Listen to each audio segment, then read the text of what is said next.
Hello, welcome to Newshour. It's live from the BBC World Service studios in central London. I'm Tim Franks. One of the big difficulties in the battle to curb climate change is just wrapping our heads around the problem. It can seem not just so enormous, but also conceptually so difficult and in some ways distant. That mantra, for example, about limiting the rise of global temperatures to 1.5 degrees. But today, at the COP28, the United Nations Climate Conference in Dubai, there is something we should all easily be able to relate to.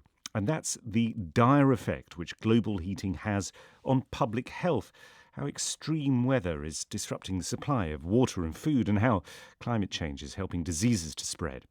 The fact that this is being talked about at all is, in itself, a rather dismaying achievement. It's the first time, amazingly, that public health has been on the formal agenda of one of these UN climate summits. Tedros Adhanom Ghebreyesus is the Director General of the World Health Organization and is in Dubai. Undoubtedly, health stands as the most compelling reason for taking climate action. The threats to health resulting from climate change are immediate and present. However, for too long, health has been a footnote climate discussion. No more. Also at the COP28 summit in Dubai is Jess Beagley. She's the policy lead with an advocacy group called the Global Climate and Health Alliance. How significant is it that at long last public health has made it onto the agenda at these UN climate talks? It's certainly a tremendous step forward and a really significant opportunity to be raising awareness of the links between health and climate change. While this is the first time that health has been on the thematic agenda, which sort of defines the events that go on each day, it doesn't mean that health has yet made it into the negotiations, so into the political agreements that will come out of COP. But we really hope that having health on the thematic agenda will build momentum towards having health in climate decision making and making sure that we get healthy climate outcomes from this meeting. Right, OK. So in other words, it's being discussed, but at the moment, no concrete plans for action. That's exactly right. But they have, from what I understand, agreed some sort of financing initiative of $1 billion trying to improve action on public health, climate-related public health issues. What do you think is the significance of that? Incredibly significant. It's a huge leap forward in the funding that we've seen available globally at the intersection of climate and health. So it's absolutely something to be celebrated. Some of the things that we'll be watching for as the dust settles a little bit is exactly where that funding is going to be directed and also where it's come from in the first place, because both of those are significant. So it's really key that as well as addressing action on climate change in the healthcare sector itself, that we also look across other sectors, because we know that whether or not there is healthy action being taken in food systems or in water and sanitation systems defines the number of people that will come to hospitals because they're malnourished or because they're suffering from some sort of waterborne disease. So important to have that holistic approach of where the money goes, but also really crucial to think about where the money comes from, because we know that there are really compelling announcements that can be made about health. It's a very emotive issue.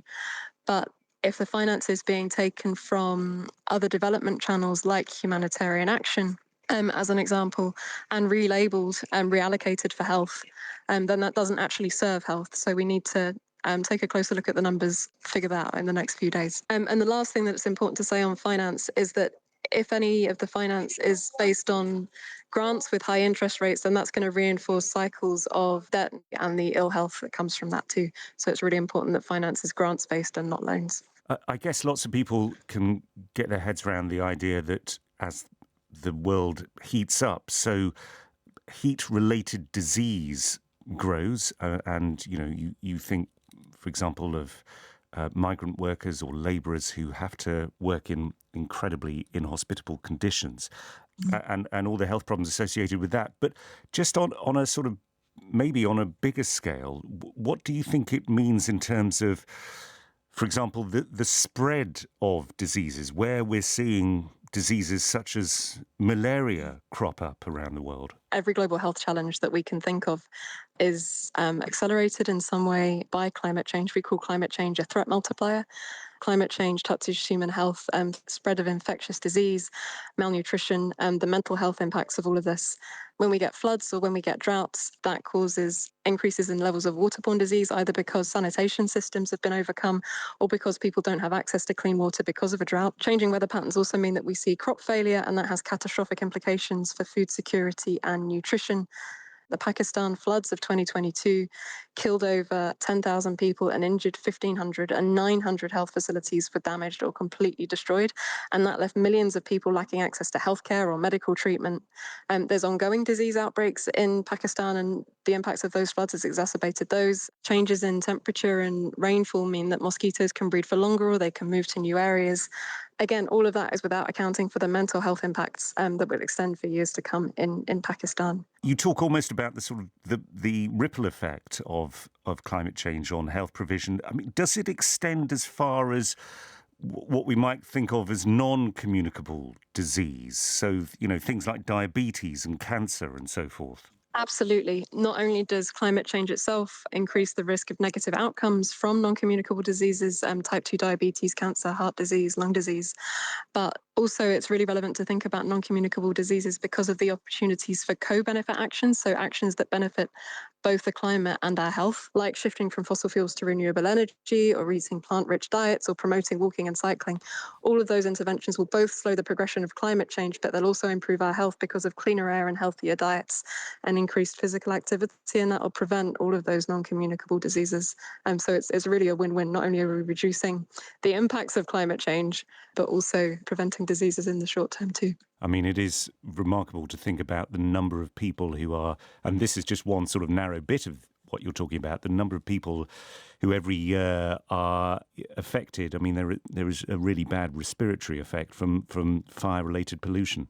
Absolutely. And we've seen that in Canada. The Canadian wildfires obviously devastated communities that lived locally and caused evacuations, but the air pollution in parts of Canada was actually 10 times greater than the thresholds in WHO air quality guidelines. So you can only begin to imagine the implications of that for respiratory and cardiovascular health. Jess Beagley from the Global Climate and Health Alliance at those COP talks in Dubai. Some of the